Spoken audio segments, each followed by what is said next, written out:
Joining me now is criminologist and behavioral analyst Casey Jordan and retired FBI Special Agent Richard Kolko. Good to have you both on. And Casey, I wonder if I could begin with you. What stands out in these notes to you, and do you believe that enough stands out that someone might recognize something in it? To answer your second question first, Jim, I think that it's most likely that the text of these communications was processed through AI, which is why, in addition to coming from the same IP address, the idea is they sound the same because a computer generated both of them. But what stands out to me is the conversational tone. Hello, Savannah. I mean, this is not usually how professional kidnappers start. You know, they talk about she's safe but scared. Well, she's not safe because she's a captive. And of course she's scared. Don't state the obvious. The biggest thing that stands out to me, Jim, is it's future tense.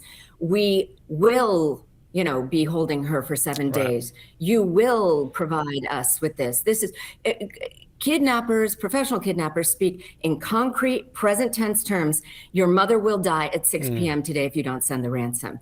And the threat is delayed. They say at the very end, like an afterthought, oh, but we'll kill her if we don't get the money. And the money goes up if you don't pay quickly, like they're negotiating.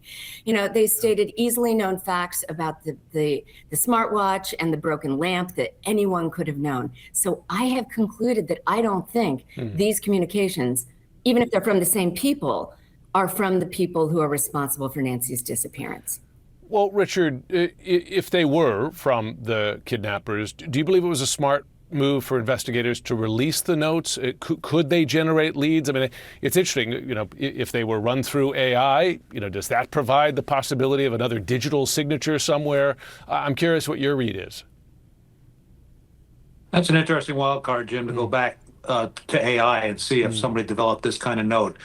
Casey's exactly right. I don't understand that second note with the apologies. The kidnap cases I worked on, that certainly was out of context or no reason for them to really have included that. But if you want to go all the way back 30 years ago to Ted Kaczynski, the Unabomber up in Montana, absolutely.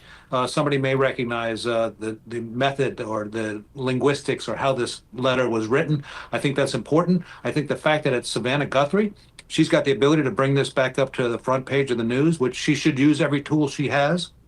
And so now this could develop some leads. I'm sure the leads have gotten a little cold over the last couple of months. So this will push it right back to the front page. The other thing, Casey, investigators are urging the public to do is to consider behavioral changes or things. And some of the behaviors they listed included changes in mood, physical experience, unexplained injuries, routine changes, sudden departures from the area, vehicle cleaning or repairs.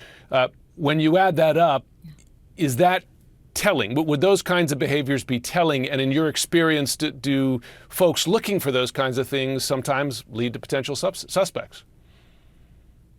Absolutely, they do. And those behavioral changes to me are worth more than these communications, which may or may not be from people who have any direct knowledge.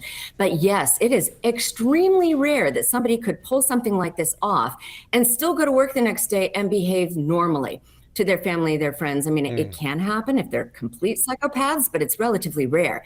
I would be looking for somebody who quit their job and left town the next day. That's the sort of thing you would look for.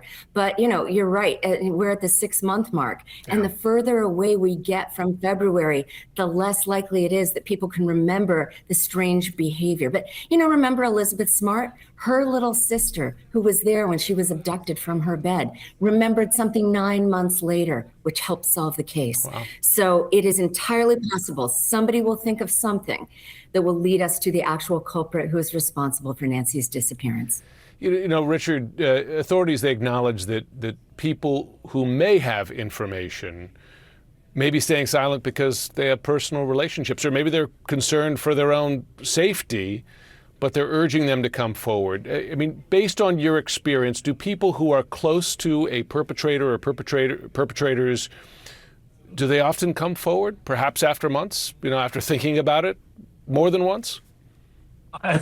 I think after thinking about it, they could certainly come forward. But people just aren't in this kind of circumstance. It's not like your neighbor, your buddy, your friend does kidnappings and then people die. So I think it's almost disbelief. Even if they see some of those behaviors, they just Yeah. kind of not tune them out, but they almost erase them. That can't be possible. The guy I know can't do it. They're embarrassed. They don't want to. They don't want to dime them out.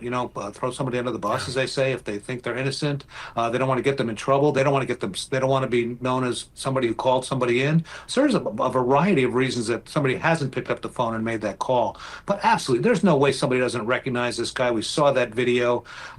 There's only between 100 and 300 kidnappings a year that are just zero acquaintance. So somehow I think this suspect is somewhere in the Guthrie sphere of influence, which, because of her job, is a very large sphere. But somewhere the Bureau and the sheriffs have certainly developed a list of potential suspects.